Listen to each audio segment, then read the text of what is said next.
ভাজিটা একবার যাকে খাওয়াবেন সে আপনার বসে চলে আসবে। আসসালামু আলাইকুম ভিউয়ার্স, কেমন আছেন সবাই? তো আমি এখানে প্রথমে কড়াইয়ে পরিমাণ মতো তেল দিয়ে দিব। তেল দিয়ে এখন এখানে দিয়ে দেব পেঁয়াজ কুচি এবং রসুন কুচি, কাঁচামরিচ কুচি দিয়ে এগুলো একটু ব্রাউন কালার করে ভেজে নেব।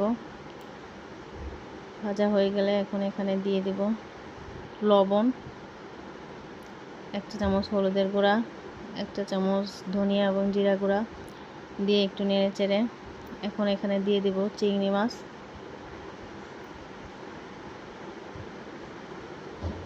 চিংড়ি মাছগুলো দিয়ে কিছুক্ষণ নেড়ে চেড়ে রান্না করে নেব।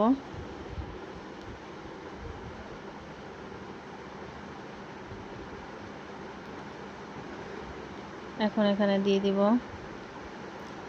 চোচাসহ কাটা মিষ্টি কুমড়া, কাঁচা মিষ্টি কুমড়া নিয়েছি।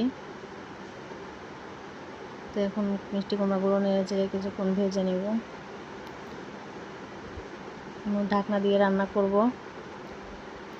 এই তো আমার মিষ্টি কুমড়াগুলো এখন সিদ্ধ হয়ে গেছে। এখন এখানে দিয়ে দেবো কিছুটা ধনিয়া পাতা কুচি,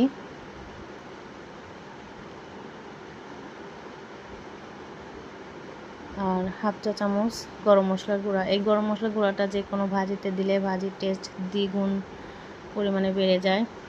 তো আমি সব ভাজিতে গরম মশলার গুঁড়া দিয়ে থাকি। তো এখন আমার ভাজিটা নামিয়ে নেব। এভাবে আপনারা একবার হলেও কাঁচা মিষ্টি কুমড়া ভাজি করে দেখবেন, খুবই টেস্টি হয়। আর আমার ভিডিওটা ভালো লাগলে লাইক, কমেন্ট এবং সাবস্ক্রাইব করবেন প্লিজ।